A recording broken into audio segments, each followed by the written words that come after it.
Pues nos da mucho gusto estar en Aguascalientes este viernes, terminando esta semana de visitas a Querétaro, San Luis Potosí, Zacatecas y Aguascalientes.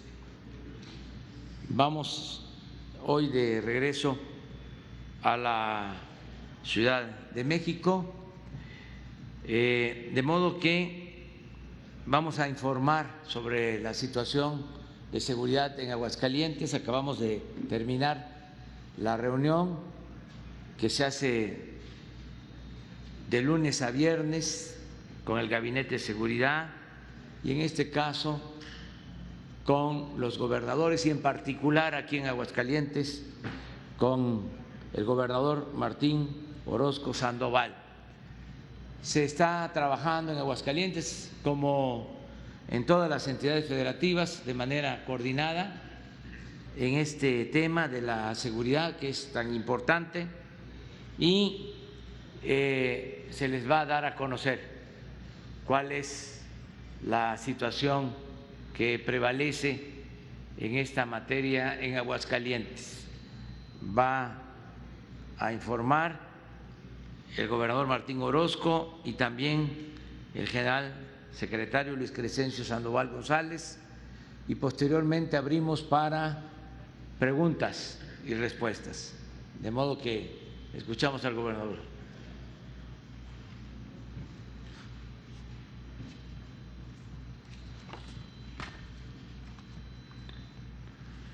Muy buenos días, con su permiso, señor presidente.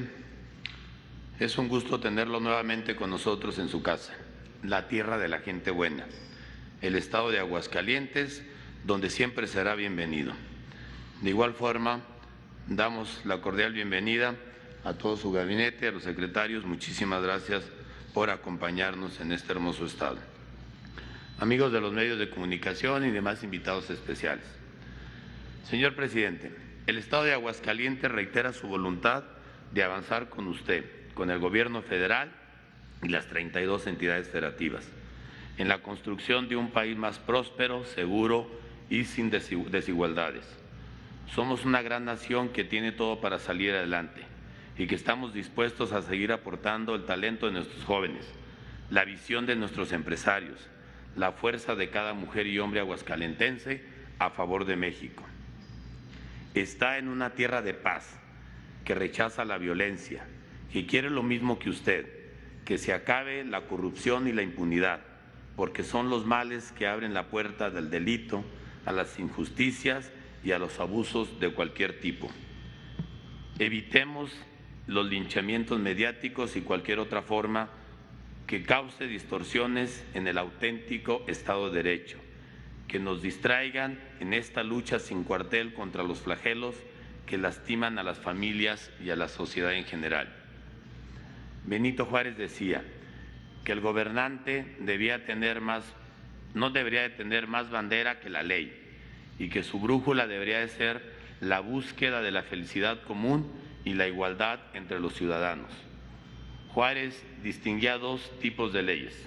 Uno era para identificar los méritos y las virtudes para recompensarlos, y el segundo para castigar el vicio y el crimen siempre que se compruebe.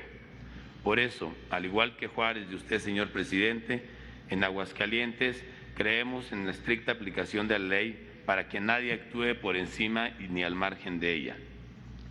Somos uno de los 3 estados más seguros de México, con una percepción que está por debajo de la media nacional. Prueba de ello son las posiciones que tenemos en la escala nacional en la Comisión de Delitos de Alto Impacto. Del 2018 al 2020 tenemos una última posición en homicidios dolosos, el número 31 en feminicidios y el 29 en reporte de transportes. Al mismo tiempo, se ha fortalecido la profesionalización de las corporaciones y su equipamiento, además de la coordinación interestatal. Aprovecho esta oportunidad para formular a usted, señor presidente, la más cordial de las invitaciones a la inauguración de un C5, un C5 el más innovador del país y también de pasadita el más barato. Este trabajo sin descanso por la seguridad nos ha permitido consolidar un clima de paz social, sin huelgas laborales por más de medio siglo, gracias al compromiso de los empresarios, trabajadores y sindicatos. La generación de empleo, los importantes flujos de inversión extranjera directa, la obra pública, el apoyo sin precedente al campo y las demás acciones de gobierno nos permitieron reducir la pobreza extrema en más de la mitad. Sin embargo, la actual contingencia sanitaria ha representado un duro golpe para la economía del Estado y de las familias. Con un gran sentido de responsabilidad y sobre todo de solidaridad con los sectores más vulnerables, pusimos en marcha un plan de reactivación económica que representa una inversión superior a los 5.800 millones de pesos para generar o conservar más de 33.500 empleos potenciales. Actualmente somos uno de los 3 estados del país que más recursos destina a la reactivación económica, sin descuidar las acciones en materia de salud y combate a la pandemia. Hoy en día tenemos la tercera tasa de letalidad más baja del país y la cuarta posición en pruebas realizadas por cada 100.000 habitantes. Se creó la Guardia Sanitaria para reforzar acciones de fomento a la prevención, como la sanitización de espacios y la supervisión de cumplimiento de protocolos.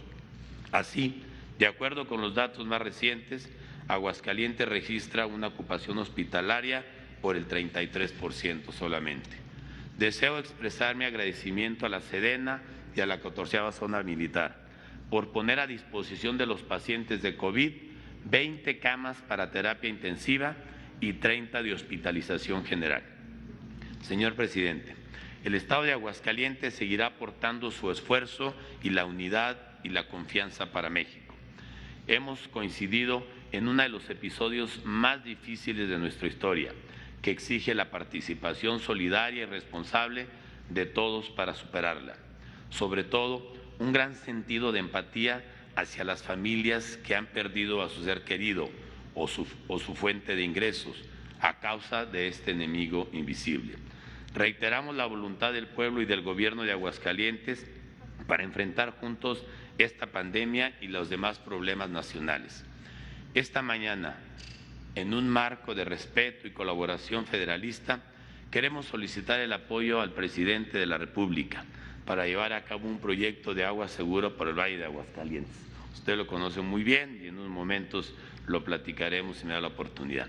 Se trata de un proyecto pertinente que busca remediar la mala calidad del vital líquido, su escasez y la sobreexplotación de los mantos acuíferos en nuestro estado.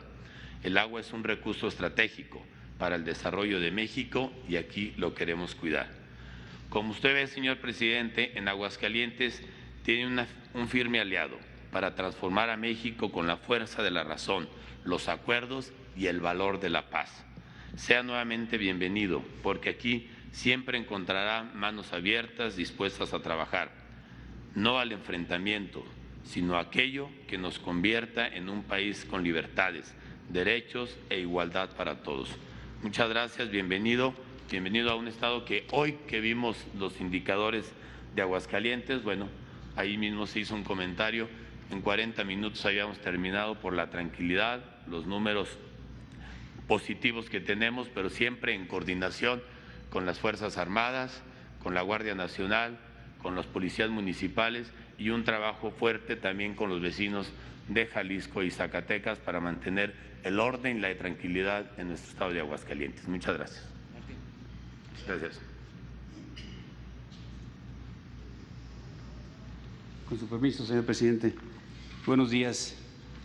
Adelante, por favor, con la primera lámina. Vamos a ver la situación de seguridad pública en el estado de Aguascalientes.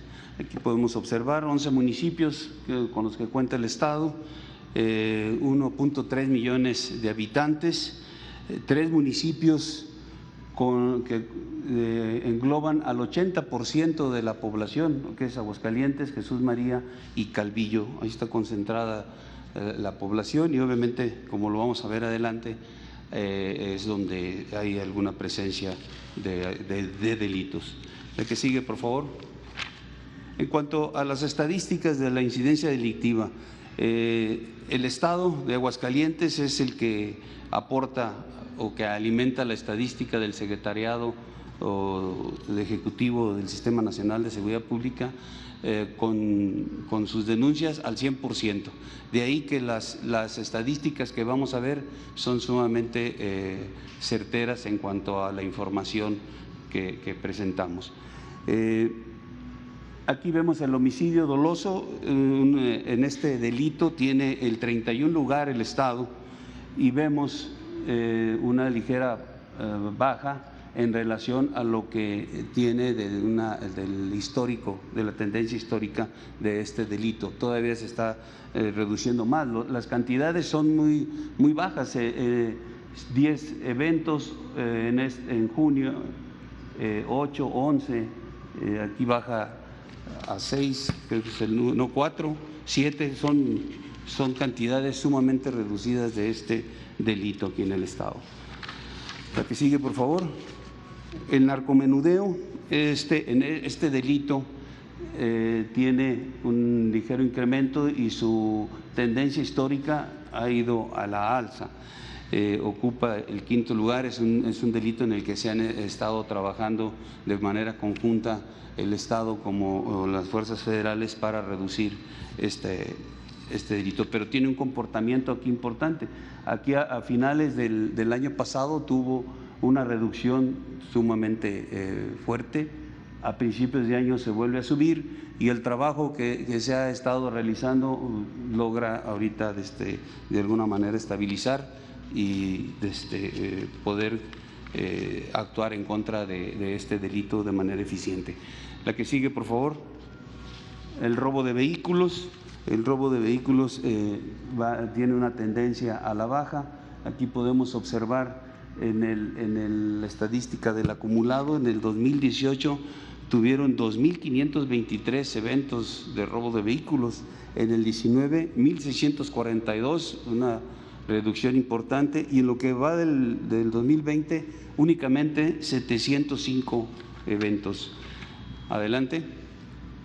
En cuanto a homicidios dolosos por entidad federativa en todo lo que va de la presente administración y hasta el mes de julio, el Estado tiene el 29 lugar con 148 eventos, muy retirado de la media nacional. Y estos homicidios dolosos considerados por cada 100,000 habitantes, el Estado se va, adelante, por favor, al 31 lugar. La que sigue, por favor. También en la estadística del 2019 que realizó el INEGI en cuanto a las personas que tuvieron contacto con las autoridades de seguridad pública y que fueron víctimas directas de actos de corrupción, a nivel nacional se tiene 59 de cada 100 personas fueron víctimas. Y aquí en el Estado la cifra es de 54 de cada 100, ocupando el 21 lugar entre los estados de la República. La que sigue, por favor. Los municipios de mayor incidencia delictiva. Bien, aquí están los municipios de mayor densidad de población, son donde se presentan la mayor cantidad de incidentes delictivos, pero Aguascalientes, el municipio de Aguascalientes es donde se concentra el 69% de estos delitos, pero que están siendo atendidos. Ahorita lo vamos a ver en la siguiente, por favor. En lo que es la seguridad pública del Estado, aquí solamente en el municipio de Aguascalientes tienen 2.019 policías y de ahí le sigue Jesús María y Calvillo también en presencia policial. Aquí en Aguascalientes esa cantidad de policías que tiene desplegado entre policías estatales, policías municipales, representan el 75% de la fuerza que tiene el Estado a disposición. Y una parte importante de mencionar es que el Estado cuenta con el mando único en la cuestión policial, a excepción de aquí del municipio, pero la coordinación que se lleva a cabo aquí entre el municipio, el Estado y las fuerzas federales es importante para lograr mantener índices delictivos muy reducidos. Adelante, por favor. Las fuerzas de seguridad federales, aquí está la Secretaría de la Defensa, la Guardia Nacional, con un total de efectivos de 1,189, de ellos 865 son operativos y que sumados a la fuerza del Estado y de los municipios hacen un total general de 3,873 elementos, de los cuales 2,929 son efectivos operativos desplegados en todo el Estado, y todo el Estado constituye una coordinación regional de la Guardia Nacional. Ahí se ven los esfuerzos de todas las fuerzas de seguridad. Se tiene un proyecto de construcción de un cuartel de la Guardia Nacional aquí en Aguascalientes. Este está proyectado para el año que entra. Ya se han iniciado las gestiones para la obtención de los terrenos donde se va a construir esta instalación. En cuanto a aseguramientos, son reducidos en comparación con otros estados, pero bueno, también es la condición que se vive aquí en Aguascalientes. Los más relevantes son detenidos, 125, la marihuana asegurada, 758 kilogramos, y vehículos terrestres, 95 vehículos asegurados. Y aquí podemos ver la diferencia del trabajo del 19 al 20, que aquí una parte importante es la gran coordinación que se tiene, el uso de la inteligencia a nivel estatal y a nivel federal, que nos lleva a tener resultados importantes. Adelante, por favor. Los recursos federales en el ámbito de seguridad que llegan aquí al Estado, aquí están los 3 programas, el Fondo de Aportaciones para la Seguridad Pública con 192.8 millones de pesos, el Fortasec con 53.6, el Fortamun con 920.8 millones de pesos. Aquí lo importante lo podemos observar en la gráfica, donde el 59% de estos recursos se utilizan en equipamiento tecnológico e infraestructura que mucho apoya al mantenimiento de la seguridad pública, y otro al control de confianza. El 14% de esos recursos están destinados al control de confianza para los elementos que integran la seguridad. Adelante, por favor. En los programas sociales, el Estado tiene 14 programas sociales. Hay programas enfocados precisamente a los jóvenes, y todos estos programas de alguna forma van a contrarrestar las posibles causas en que se pueda generar delitos o violencia. De alguna manera coadyuvan con la seguridad. Dentro de esos 14 programas tenemos 188,350 beneficiarios, y el total de recursos son más de 2,216 millones de pesos. Los programas que mencionaba van directamente a los jóvenes. Bueno, está Jóvenes Construyendo el Futuro, van las becas en educación básica, las becas en educación media, Jóvenes Escribiendo el Futuro, el apoyo de niños, niñas e hijos de madres trabajadoras, además de los apoyos a productores, a personas con discapacidad, adultos mayores. La que sigue, por favor. En cuanto al auxilio a la población civil, se ha aplicado estos planes que tenemos las fuerzas federales en auxilio solamente en 4 ocasiones con eventos de lluvia, en 7 incendios forestales, empleando 318 elementos y 30 vehículos. Es todo en cuanto a la seguridad pública del Estado. Muchas gracias. Bueno, como no vamos a tener otro acto en Aguascalientes, me gustaría informarle a los ciudadanos de este estado lo que se está haciendo en beneficio de la mayoría de la población.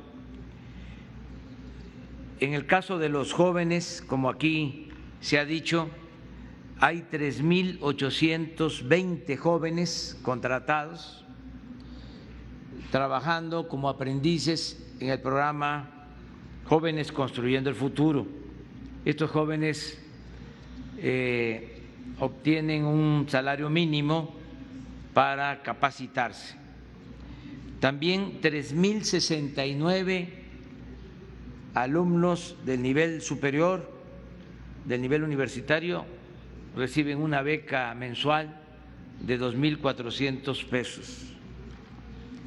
Todos los estudiantes de nivel medio superior, bachilleratos, preparatorias, que son 47.448, también tienen una beca para estudiar. Lo mismo quienes estudian primaria y secundaria, se benefician 17.488 estudiantes. Estamos construyendo 2 universidades públicas en Asientos y en Calvillo. El programa La Escuela es Nuestra también está contemplado aplicarse en 145 escuelas.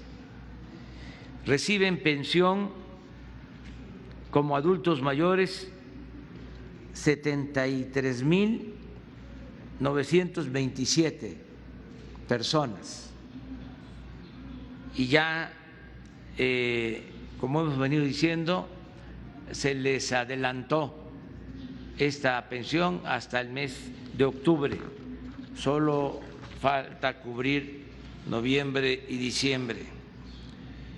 También 5.086 niñas y niños con discapacidad tienen una pensión igual que la de los adultos mayores. 2.945 niñas y niños de estancias infantiles reciben un apoyo, una beca. En el caso del campo, se está apoyando a 7.212 productores, tanto ejidatarios como pequeños propietarios, con lo que era antes el Procampo, que ahora se llama Producción para el Bienestar, y con precios de garantía para sus productos. Aquí en Aguascalientes se tiene contemplado la construcción de 17 sucursales del Banco del Bienestar para que la gente cobre sus apoyos y no tenga que viajar a donde existen sucursales bancarias. En lo que tiene que ver con los créditos para pequeñas, medianas empresas, sobre todo a partir de la crisis de la pandemia, aquí en Aguascalientes se han otorgado alrededor de 15,000 créditos para pequeñas y medianas empresas. 15,000 créditos que se pueden clasificar en dos: los que se han entregado a empresas que tienen trabajadores inscritos en el Seguro Social, que son 3.136 empresas que han recibido estos créditos de 25,000 pesos, un monto total de 78,400,000 pesos, y créditos a la palabra también de 25,000 pesos para pequeñas empresas, en su mayoría del sector informal, 11,594, lo que implica una inversión de 326 millones de pesos. En general, en estos 15,000 créditos se han destinado cerca de 400 millones de pesos, de marzo a la fecha, para apoyar la economía popular, la economía familiar. Seguimos ayudando en obras de infraestructura al gobierno del Estado, sobre todo en mantenimiento de caminos, de carreteras, y tenemos un buen trabajo de coordinación en materia de salud para enfrentar la pandemia. Esto es básicamente lo que quería informar. Pero antes de que me lo pregunten, voy también a informar sobre un video que se dio a conocer ayer, donde aparece mi hermano Pío recibiendo dinero de un funcionario, David León. Esto yo lo explico como una reacción normal, legítima, de quienes están viendo afectados sus intereses por la decisión que tenemos de acabar con la corrupción en el país.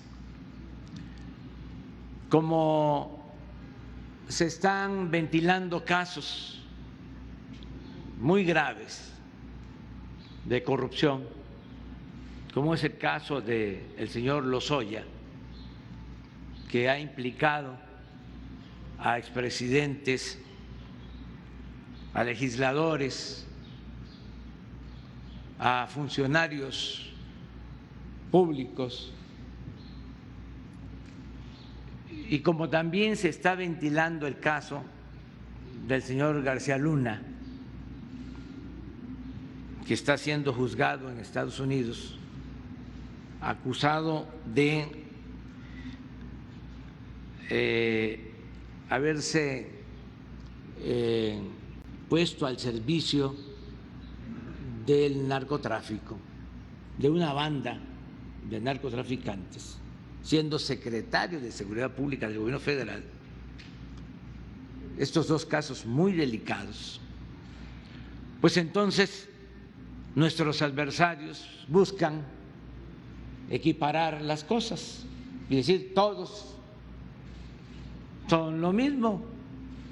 Esto es bastante usual, recurrente, cuando se está llevando a cabo una transformación.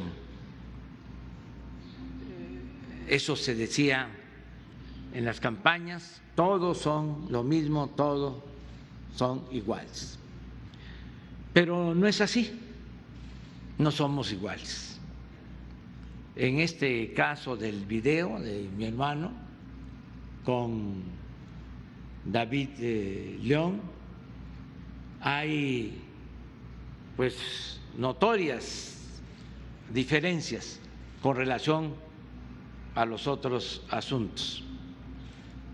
No solo es lo cuantitativo, no solo es el monto del dinero, porque no es comparar solo una operación ilícita que está denunciando el señor Lozoya, donde cobraron $200 millones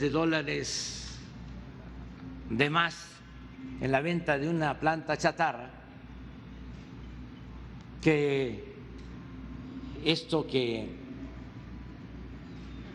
puede significar 2 millones de pesos. No solo es eso,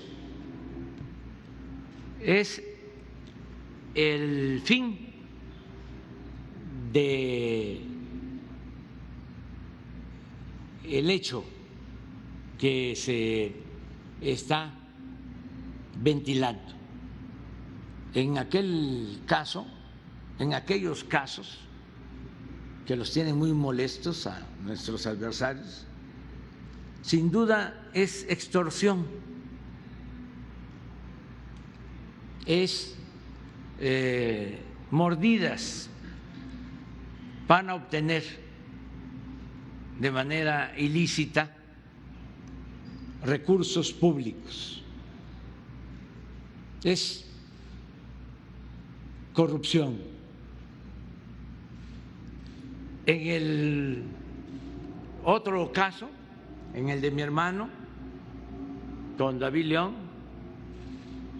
son aportaciones para fortalecer el movimiento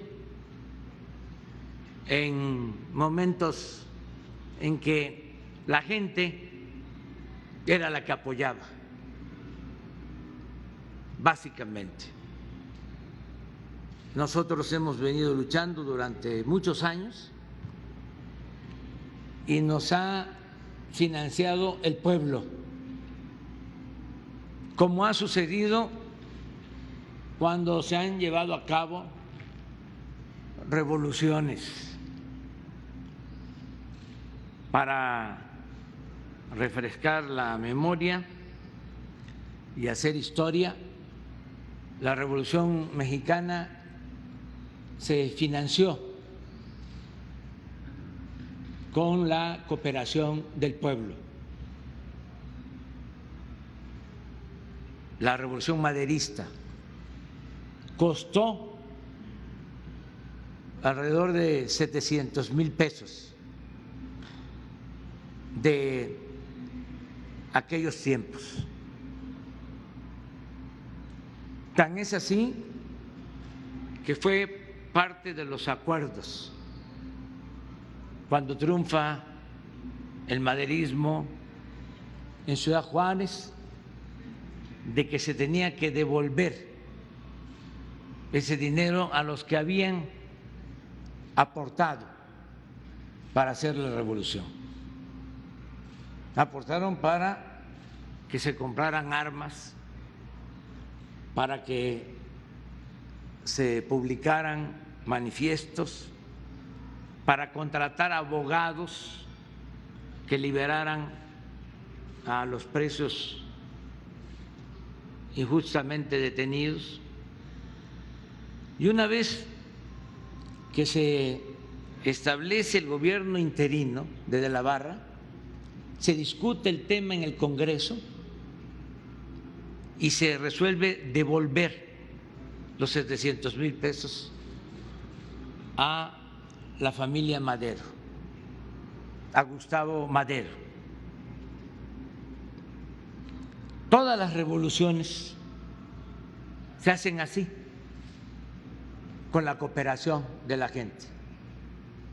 Estos videos que se muestran,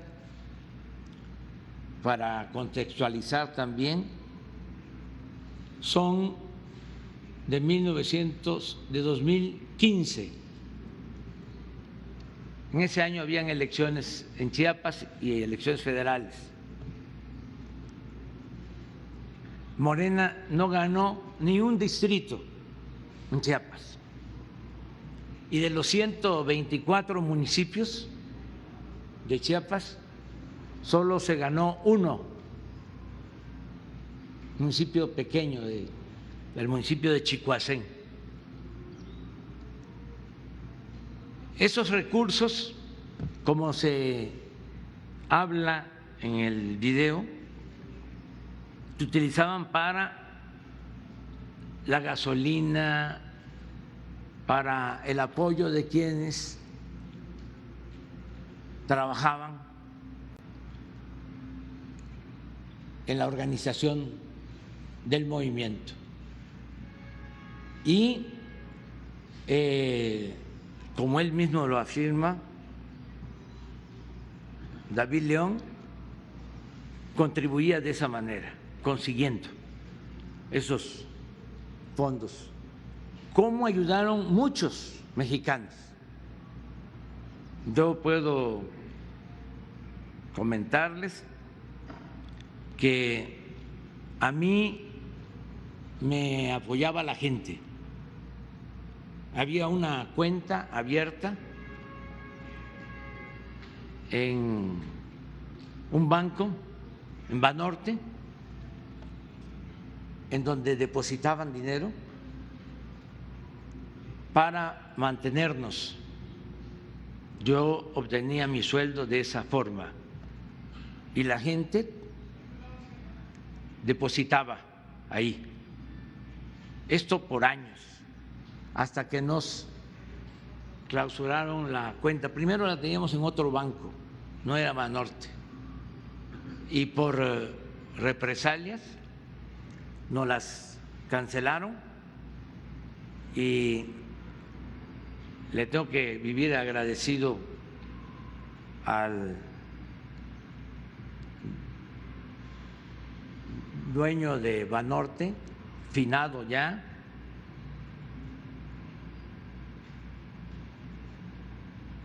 Roberto González, que a pesar de la situación tan difícil de represión que vivíamos, se atrevió a abrirnos la cuenta. De todas maneras,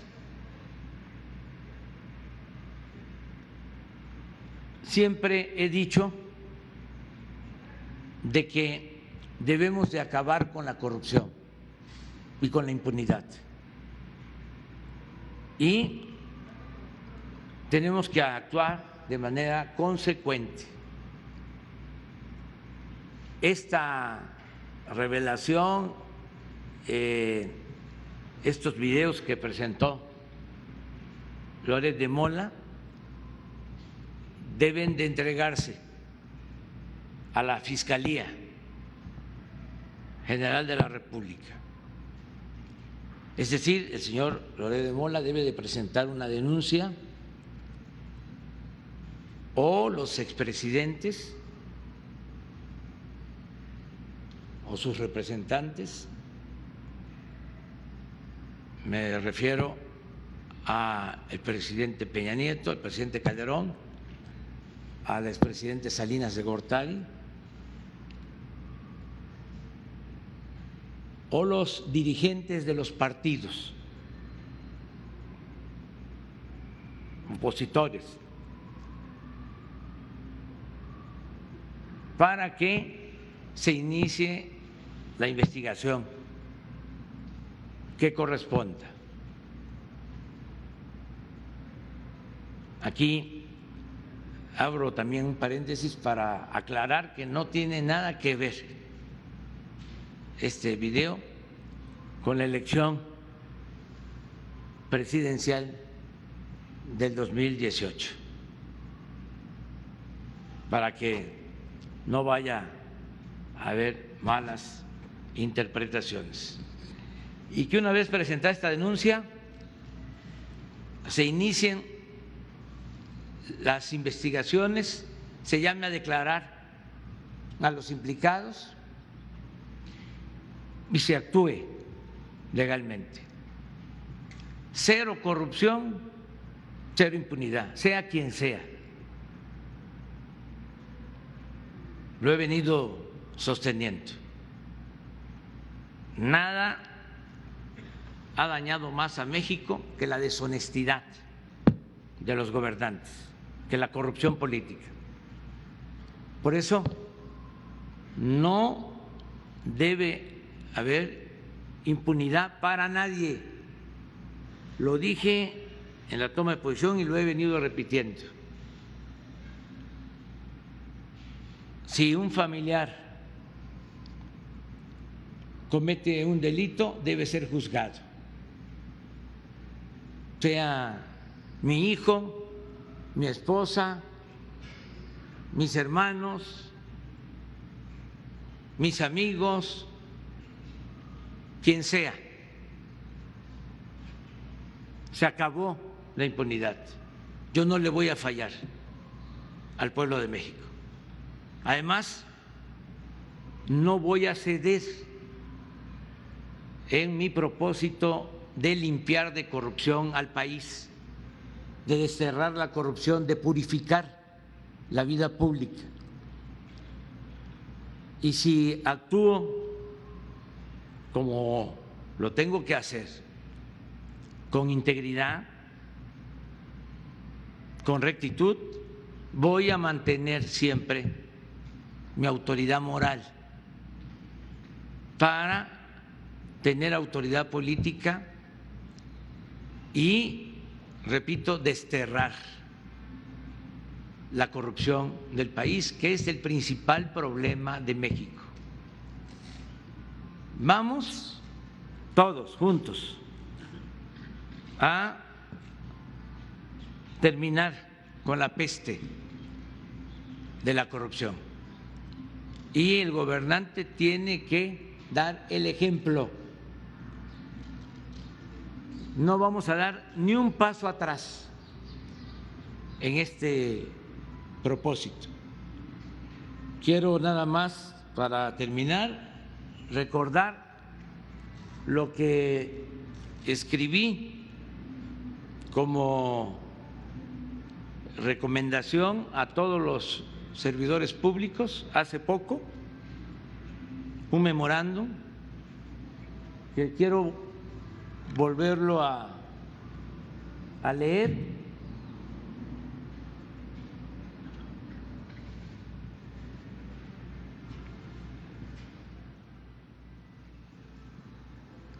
Dice así: me dirijo a ustedes con la instrucción clara y precisa de no permitir bajo ninguna circunstancia la corrupción, el influyentismo, el amiguismo, el nepotismo, ninguna de esas lacras de la política del antiguo régimen.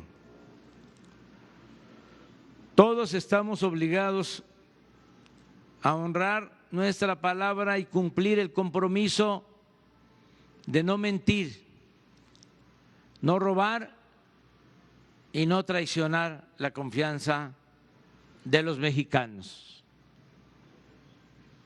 En consecuencia, les reitero,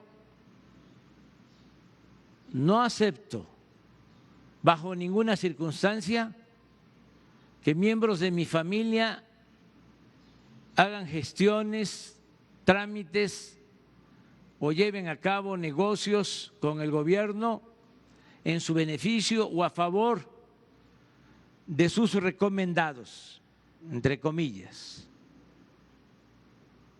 Esto incluye a mi esposa, hijos, hermanos, hermana, primos, tíos, cuñados, nueras, concuños y demás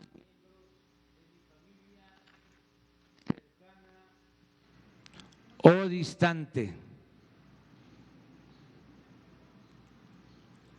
Ustedes, porque esto va dirigido a los servidores públicos, no tienen la obligación de escuchar propuestas indecorosas de nadie.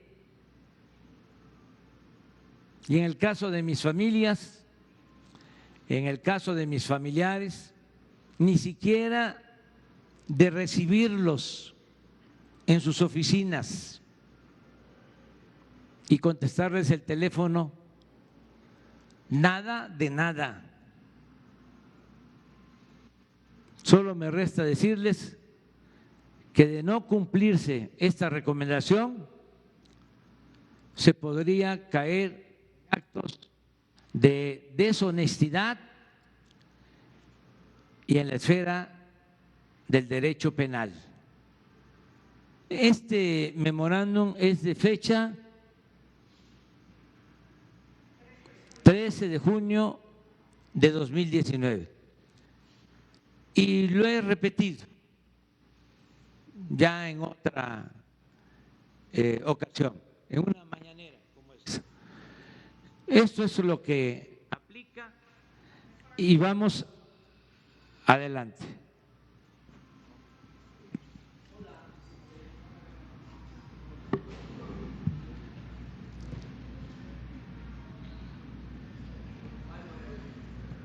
Hola, presidente, buenos días. Preguntarle varias cosas.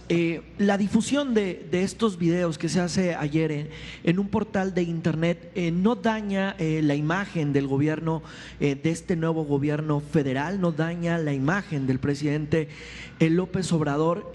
¿Usted sabe cómo se obtuvieron esos videos, quién los tenía o de dónde surgieron? Bueno, el propósito es ese, dañar la imagen del gobierno, pero no lo van a lograr. Hay aves que pasan el pantano y no se manchan, mi plumaje es de esos. Siempre he salido de la calumnia ileso y tengo mi conciencia tranquila. Por eso soy capaz de enfrentar a la mafia de la corrupción de México y acepto el desafío, porque esto también me da oportunidad de ir al fondo, es decir, de que todos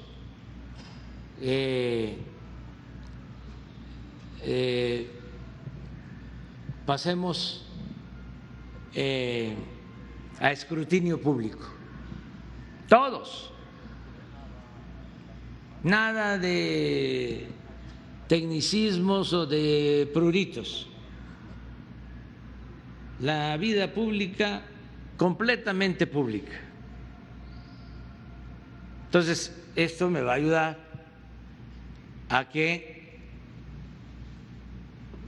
pues se sepa todo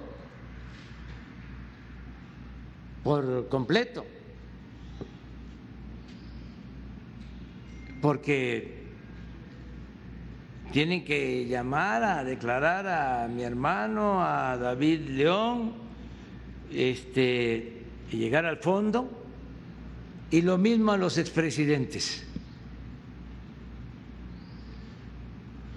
Y no dejar ningún detalle en el caso de las denuncias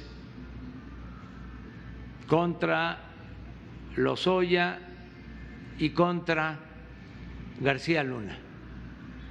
A fondo, entre todos, sin, como lo mencionó Martín, el gobernador de Aguascalientes, sin linchamiento político, con mucha seriedad,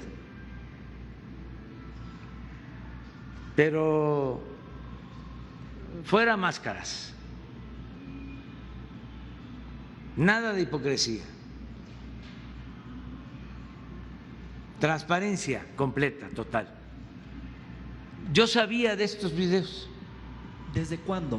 Desde hace como 5 días o 6, porque me buscó David León, preocupado porque había recibido una llamada donde le advertían que iban a salir estos videos y le dije que enfrentara la denuncia y que dijera la verdad. De ayer que salen los videos, me habla para comentar que iba a poner un mensaje explicando, lo hizo y le sugerí de que también no aceptara el nombramiento para hacerse cargo de la empresa distribuidora de los medicamentos, que esperara a que se aclarara este asunto, porque el manejo de los medicamentos estuvo plagado de corrupción, la compra de los medicamentos, la distribución de los medicamentos, Entonces, con esto, pues no podría él, hasta que no se aclare la situación, hacerse cargo de esa empresa que tiene como propósito que no se roben el dinero de los medicamentos, como sucedía, porque estamos hablando de una compra de alrededor de 90,000 millones de pesos de medicamentos y muchos intereses. Entonces, ya sabía yo que se iba a presentar el video, de modo que no me sorprendió. ¿No se sorprendió? Pero, ajá. No tengo más información, pero eso lo va a investigar seguramente el Ministerio Público. Presidente, si esta investigación, déjeme futurear un poco, si esta investigación alcanza, porque en ese momento usted era presidente nacional de Morena en el 2015 y era la primera vez, si mal no recuerdo, que competía el partido en unos comicios federales, si esa investigación lo alcanza, ¿usted estaría dispuesto a declarar ante la autoridad ministerial? Claro que sí, no sería la primera vez que voy al Ministerio Público. Y aprovecho para pues recordar, hacer un repaso de todo lo que ha sido nuestra lucha en contra de la corrupción y quiénes son los más importantes jefes de las bandas de delincuentes de cuello blanco que hay en el país. Pero sí voy, desde luego. Eso es lo que estoy planteando, que se vaya a fondo y que sea la Fiscalía la que resuelva.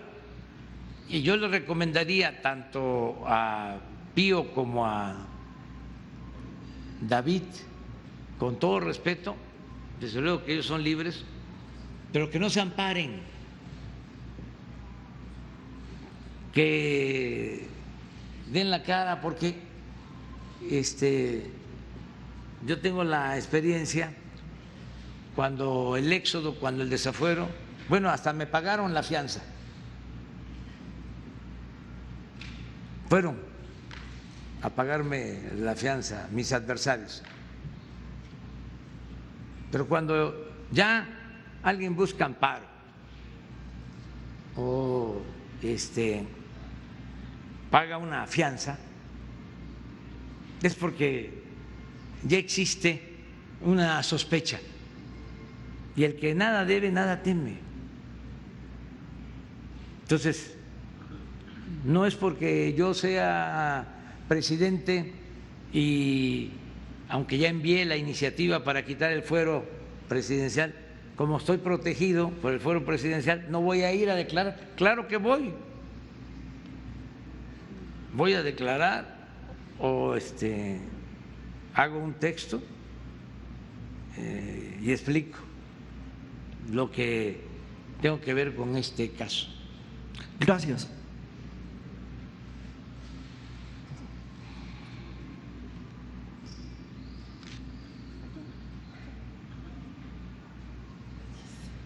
Buenos días, presidente. Yo quería también hacerle algunas preguntas acerca de este tema. Lo primero es saber si usted sabía de este dinero en el 2015. No sabía del dinero, pero sí, como ya lo dije, de que mucha gente aportaba recursos para el movimiento. ¿Estos recursos fueron registrados, reportados ante el INE? No sé exactamente si fueron reportados. No tengo la información, pero se va a saber. ¿No le ha dicho entonces David León si fueron reportados los recursos? No. Cuando se aportaban estos recursos, pues se usaban, ahí mismo se dice, que para el sonido, para las asambleas, la gente cooperaba para eso. que no había recursos y todos ayudaban.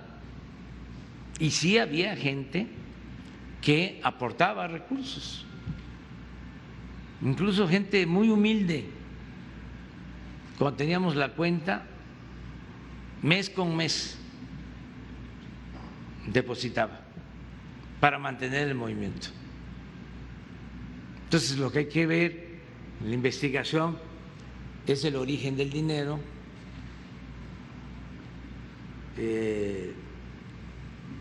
para qué se usaba, cuál era el fin último.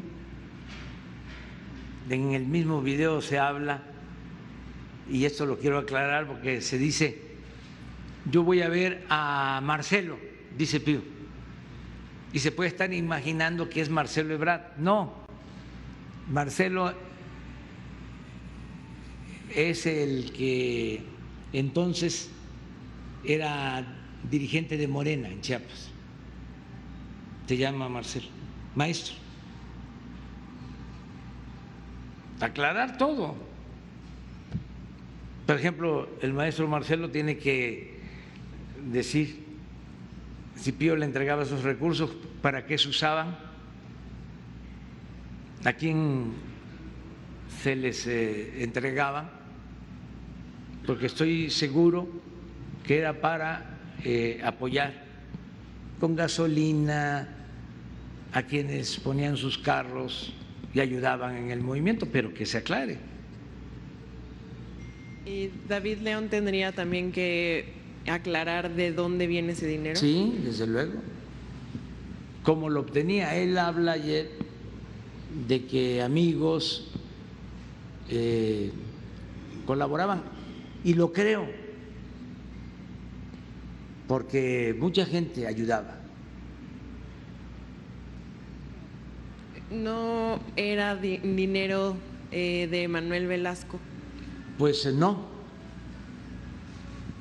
o no creo que haya sido dinero del gobierno. Presidente, en otro tema, yo quería preguntarle también cuál sería el alcance de la reforma del pacto fiscal que ya acordó con los gobernadores analizar. Bueno, hablamos con mucha claridad sobre eso, ahora que estuvimos en San Luis. Son tres cosas. Primero, se tendría que modificar la fórmula de distribución de las participaciones federales. Esa fórmula se definió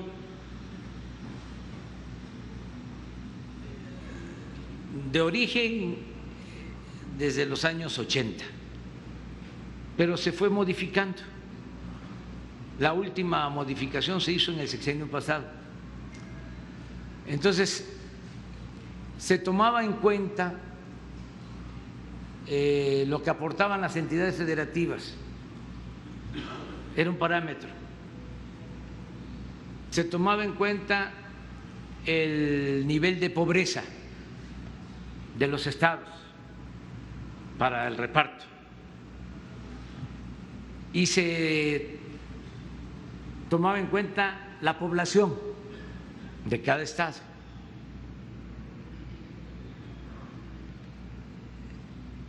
Y así se mantiene en lo general esa fórmula. Entonces se le entrega de todo lo que recauda la federación un porcentaje a los estados que se distribuye de acuerdo a población, a crecimiento económico, a pobreza. Entonces, yo lo que les planteé fue: pónganse de acuerdo para la modificación de la fórmula. Si se da más a los que tienen más carencias, más pobreza, a los que tienen más población o a los que tienen más crecimiento económico en sus estados. Eso no es fácil de lograr, porque nadie va a querer que le quiten. ¿Cómo consiguieron esa fórmula? Pues fueron negociaciones, pero perjudicaron a algunos estados y beneficiaron a otros. Entonces, si logran los gobernadores ese consenso sobre el mismo monto de las participaciones, yo no me opongo. Lo segundo es que la federación les entregue más fondos a los estados.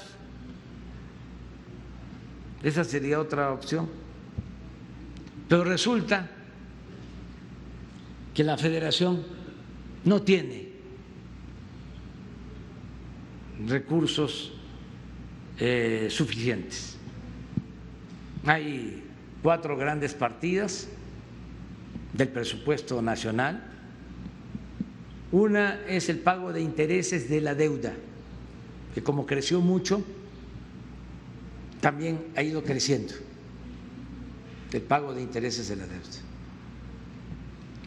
La segunda partida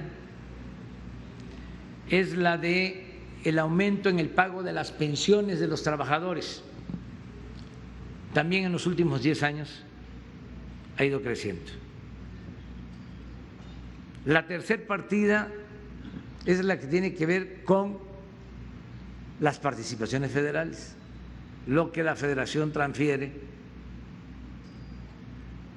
a los estados, lo que les corresponde a los estados por ley, también en los últimos 10 años ha ido creciendo. Y la cuarta partida es lo que utiliza el gobierno federal para atender las necesidades de la gente, lo que le corresponde al ámbito federal. Y en este caso, en los últimos 10 años, ha ido hacia la baja. Entonces, si del presupuesto se destina más a los gobiernos estatales, pues la federación no tendría para financiar el desarrollo, no tendríamos para entregar las pensiones a los adultos mayores, esto que di a conocer aquí en Aguascalientes y que se aplica en todo el país. Entonces, eso sí amerita una reflexión con datos y un diálogo permanente. Y lo tercero que les propuse es que con los márgenes que se tienen en el marco de la ley vigente se pueda procurar que haya un trabajo conjunto de coordinación y que se complemente inversión local, estatal, con inversión federal y que se haga más con menos. Esto también implica no permitir la corrupción, austeridad. Entonces, el compromiso fue que la secretaria de Gobernación y el secretario de Hacienda van a continuar hablando con los gobernadores para ver a qué acuerdo se llega. ¿La segunda opción que dijo está descartada o también es algo que se podría...? Yo no veo que sea esa una alternativa, pero no descarto. Se tiene que analizar y tiene que haber voluntad de diálogo y tiene que convencerse, no imponer nada de cuál es la situación. Claro, con la crisis sanitaria y con la crisis económica pues se cayeron las finanzas tanto en estados como en la federación. Lo más fácil hubiese sido llegar antier al acuerdo de que vamos a contratar más deuda pero eso es hipotecar a los estados, hipotecar al país. Eso no es salida, porque sí hay posibilidad de contratar más deuda, incluso hasta están bajas las tasas de interés, pero al mediano plazo, a largo plazo, crece el pago por servicio de la deuda, por intereses de la deuda, y entonces ya no hay presupuesto para la gente. Ya el gobierno se ensimisma, todo el presupuesto es para el mismo gobierno o para pagar intereses de deuda, y ya no le transferimos nada al pueblo. Entonces, por eso no se va a contratar deuda. Ese también fue otro acuerdo. En el caso de la Federación, no contratar deuda, no seguir endeudando al país. Gracias, presidente.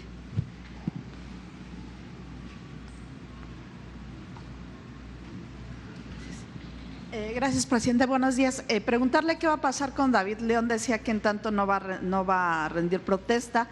Entonces, ¿él está ahora en qué estatus en el gobierno? ¿Está fuera del gobierno? Estaba a punto de ser nombrado, si no es que lo nombraron el domingo pasado, pero creo que todavía no tiene nombramiento.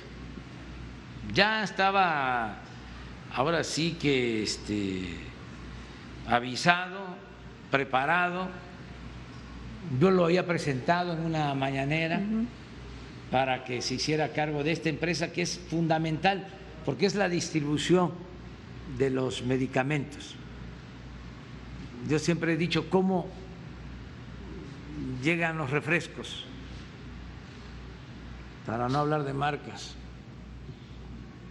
cómo llegan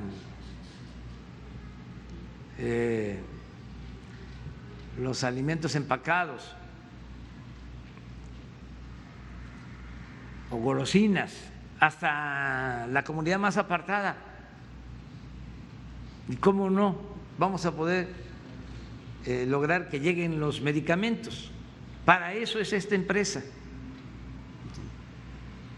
Entonces, David León hizo un buen trabajo en protección civil y necesitábamos una gente pues como él para esta empresa, de modo que se terminara con el problema del desabasto, y va a ser así, se va a terminar con el problema del desabasto de medicamentos con esta empresa que va a distribuir, porque antes se tenía en el Seguro Social, en la Secretaría de Salud, instituciones encargadas de la distribución de los medicamentos, y durante el periodo neoliberal que se privatizó todo, también se privatizó la distribución de los medicamentos. Se quejan, por ejemplo, los laboratorios porque hablamos de corrupción en la compra de medicamentos y dicen hay que distinguir entre el laboratorio y las distribuidoras, y tienen en parte razón. Se sostiene de que la corrupción mayor estaba en la distribución, por eso habían políticos metidos en el negocio de la distribución de medicamentos.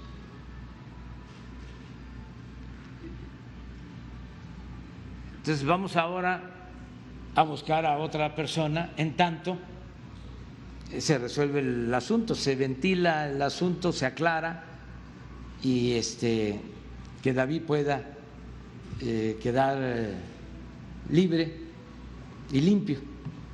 ¿No sería mejor que ellos pidieran a la Fiscalía, se presentaran para que se abra la investigación, para no esperar a que alguien presente puede la ser, denuncia? y cualquier ciudadano, sí, pero eso que estás planteando puede ser que ellos mismos vayan y que digan pasó esto, y si no hay otra denuncia nosotros venimos a solicitar que nos investiguen y estamos a disposición de la autoridad. Porque también se pudo haber abierto pues una cuenta donde se recibieran las aportaciones, quizá para evitar este tipo de suspicacias, que se entregue dinero así en sobres, ¿no? Sí, sí, pero eso lo van a explicar ellos. Y preguntarle del tema de Lozoya, si ya terminó finalmente de leer esta denuncia. Sí, la terminé de leer al mediodía, porque si no, no hubiese yo podido dormir.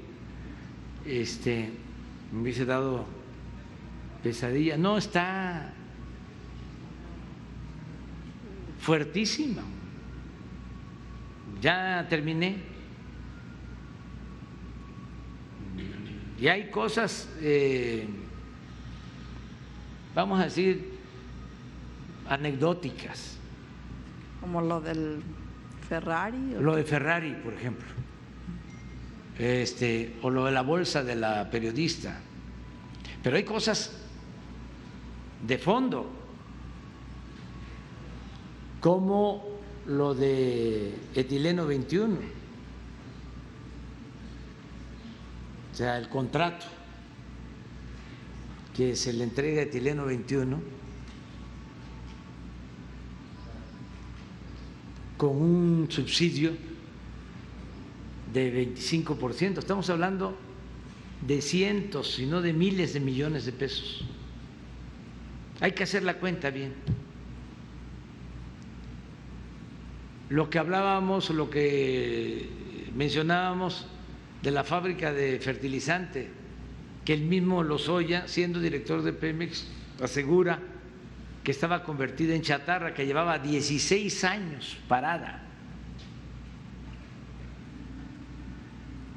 y que se hace el acuerdo arriba. Yo siempre sospeché de esa compra,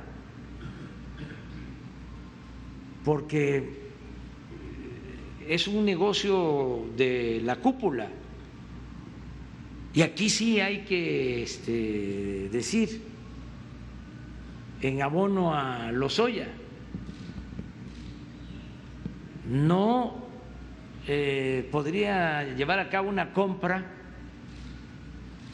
de 270, 300 millones de dólares el director de Pemex sin que se enteraran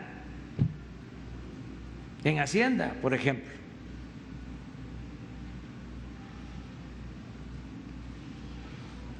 O sea, porque es mucho. Además, el señor Ancira está muy encumbrado y con muchas influencias. Bueno, tan es así que acaba de lograr que un juez declarara que ya no procedía el juicio que había prescrito. A todas luces una irregularidad, por decirlo menos. Entonces, le prestaba aviones a los políticos,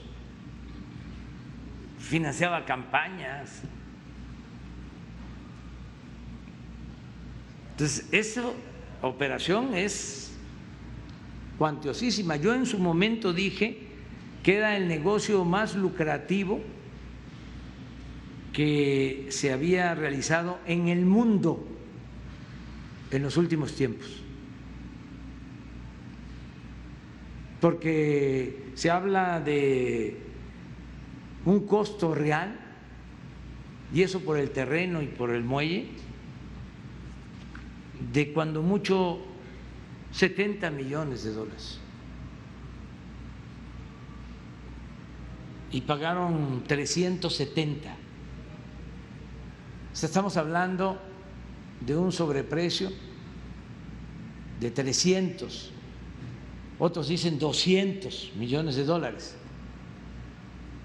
pero en pesos son como 6,000 millones de pesos de sobreprecio, 8,000 millones de pesos. ¿Quién gana eso? en una operación. ¿Qué empresa gana eso? Entonces, cosas muy fuertes. Luego, lo de un periódico, que eso también hay que verlo. Un periódico que obtiene de Nacional Financiera un crédito de $100 millones.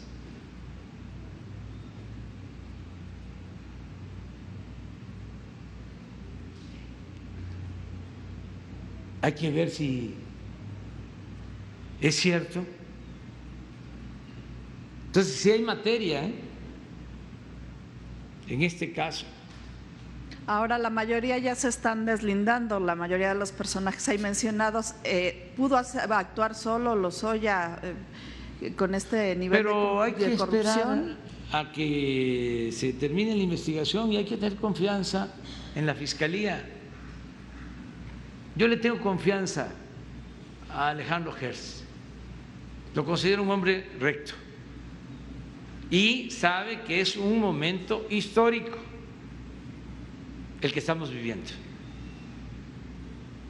¿Es ahora o nunca?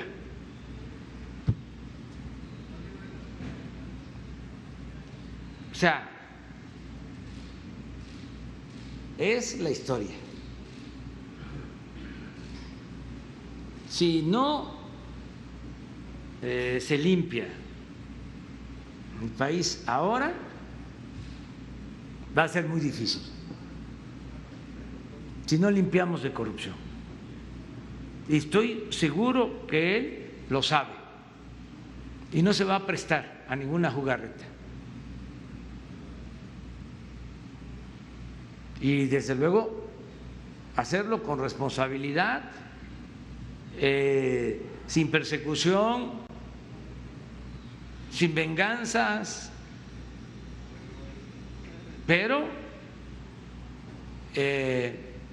aplicando la ley, con la máxima de que al margen de la ley nada y por encima de la ley nadie. Un auténtico Estado de Derecho. Ese va a ser el mejor legado que se le deje a las nuevas generaciones. A todos nos conviene. Y es el momento. Y hay tema, hay materia para que se vaya a fondo. Muy bien. Gracias, señor presidente. Buenos días. Polo Puga, de las benditas redes sociales del canal Política para la Banda. Presidente, con este tema de los videos filtrados, ¿se pudiera confirmar, por así decirlo, también de lo que se habla del espionaje hacia su persona y hacia su familia, el origen de estos videos que curiosamente no los utilizaron como parte de alguna guerra sucia en la campaña del 2018? Con la llegada de Emilio Lozoya se mencionaba Alejandra Lagunes, la operadora política de redes en la campaña de Enrique Peña Nieto. Sería parte de eso. Y otro tema, si me permite una vez, le cito lo siguiente. Según el dictamen de fiscalización que el Consejo General del INE someterá a votación el día de hoy, la organización México Libre, liderada por la excandidata a la presidencia Margarita Zavala y por el expresidente Felipe Calderón, estarían recibiendo una multa de alrededor de 2.3 millones de pesos por haber incurrido en diversas irregularidades, entre las que destacan simulación de servicios y omisión de contratos de prestación, muy al estilo del esquema de lavado de dinero, así como la omisión de la presentación de las credenciales de lector de sus aportantes, lo que podría dar lugar a financiamiento por parte del crimen organizado. Sabemos que usted trata de mantenerse lo más alejado posible de los temas partidistas, y más cuando se trata del expresidente Felipe Calderón, quien cada que usted lo menciona inmediatamente sale en entrevistas con su prensa amiga para argumentar persecución política y negar categóricamente todo de lo que se le acusa. Sin embargo, como ciudadanos nos interesa mucho saber su opinión, quien en tantas ocasiones ha señalado que los delitos electorales ya deben ser considerados delitos graves. en la antesala del registro de México Libre como partido político, teniendo el antecedente de un fraude electoral en el 2006 por Calderón, otro en 2018 por Margarita Zavala y sus firmas falsas, y con la gran permisividad de Lorenzo Córdoba y el INE, que nunca ven nada, nos preocupa que el próximo 2021 se vuelva a cometer un fraude electoral. Preguntarle de qué manera podría asegurarnos que tendremos unas elecciones limpias y que ningún usurpador sacará su experiencia en elecciones previas para cometer más ilícitos, y no considera preocupante que una asociación que todavía no es un partido ya esté rebasando topes, cometiendo ilegalidades, y que aún así se le abra la puerta para contender en una elección. Es cuanto, señor presidente. Bueno, yo pienso que hay que tenerle confianza al pueblo. La gente sabe más de lo que imaginamos. A veces el pueblo sabe más que nosotros, el pueblo es sabio. Entonces, dejar que la gente decida. Pueden tener registros los partidos y puede darse el caso de que los procedimientos no sean los más apropiados, pero al final va a llegar el día en que el pueblo va a votar, de ahí se va a saber quién es quién. Entonces, hay que tenerle confianza a los ciudadanos. Yo creo que estamos viviendo un momento excepcional. Dicen los asiáticos, cuando nacen los niños, que o les desean que vivan tiempos interesantes. Sí, como también nosotros deseamos, ¿no? Cuando nacen los niños, que les vaya muy bien y muchas otras cosas. Ellos sostienen y exclaman, dicen, que viva tiempos interesantes. Nosotros estamos viviendo, afortunadamente, tiempos muy interesantes. A veces la vida es muy plana, pasan décadas, siglos y no se mueve nada. Hay inmovilismo, no se mueve ni una hoja del árbol de la política. Ahora no. Hay que decir gracias a la vida. Y uno de los cambios más importantes es el cambio de mentalidad del pueblo, lo que ya se logró. Siempre he dicho y repito, el pueblo de México es de los pueblos con menos analfabetismo político en el mundo. Ya quisieran en otras partes. No es para presumir. Tenemos un pueblo excepcional. Ahora con la pandemia se demostró cómo sin toques de queda, cómo sin autoritarismo la gente se guardó, se cuidó, y así es como hemos podido salir adelante gracias a la responsabilidad de nuestro pueblo. Entonces confiemos en ellos. Puede ser que haya desconfianza de algunas instituciones y también hay que pensar que las instituciones se están renovando. El mismo INE, porque ya no son las mismas circunstancias, ya no va a ser fácil como era antes, que por línea del de arriba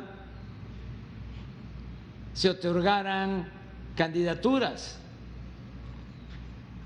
a quienes no cumplían con los requisitos o que se les entregaran registros a partidos, porque de arriba lo decidían, quién sí, quién no. Ya no, eso no lo pueden hacer ya los consejeros.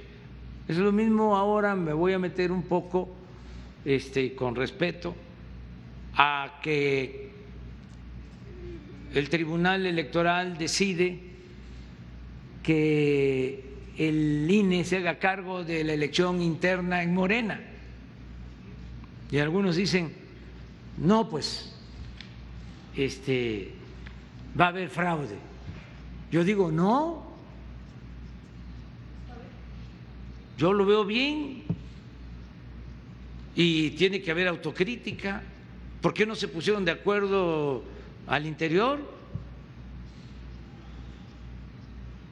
Y además, ¿por qué no desde el principio se aceptó lo de la encuesta? Si está en los estatutos, ¿por qué no someterse a lo que la gente decida, opine? ¿No en la democracia es el pueblo el que manda? Entonces, no llevan a cabo la encuesta y se están ahí enfrentando y va pasando el tiempo y ahora pues lo que dice el tribunal, que el instituto haga la encuesta,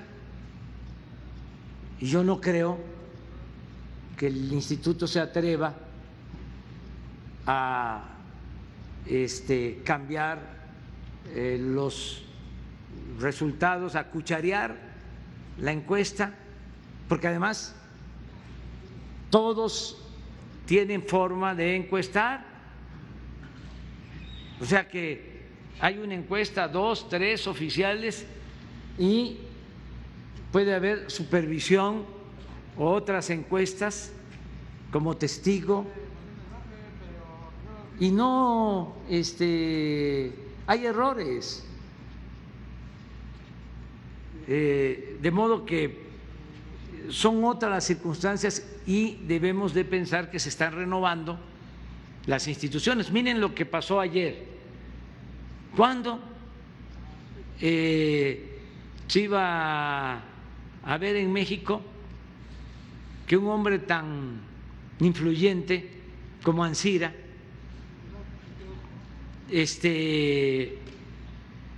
recibiera un revés del Poder Judicial,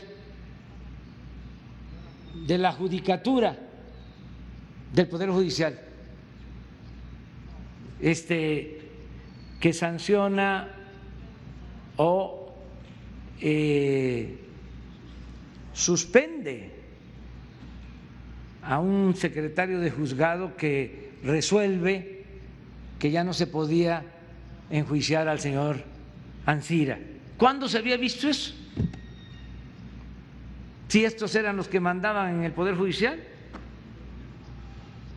eran los mandamases. Entonces, ya es otro el Poder Judicial. Claro, es un proceso, lleva tiempo, pero es distinto. Esto mismo que estamos viendo con la Fiscalía. Antes el procurador era un empleado del presidente. Ahora Germán Eros es un servidor público independiente, autónomo. Esto mismo que estamos tratando hoy, ¿cuándo se veía que todos los días el presidente contestara preguntas y respondiera y diera la cara? Todo era puro boletín. Leía uno los periódicos y era el mismo texto en todos. Ni siquiera le cambiaban las comas o los términos. Lo mismo, lo que les enviaban. Ahora no, ahora es distinto en los medios. Se ha avanzado también en ese terreno. Entonces, eso es lo que puedo contestarte. Muchas gracias. Bueno, yo creo que hasta aquí vamos a llegar porque fíjense que hoy salimos más temprano hacia la Ciudad de México. Entonces ya vamos a desayunar. Entonces nos vemos. Muchas gracias al ciudadano gobernador que nos ha tratado con mucha gentileza y con mucho respeto y que estamos trabajando de manera coordinada. Muchas gracias.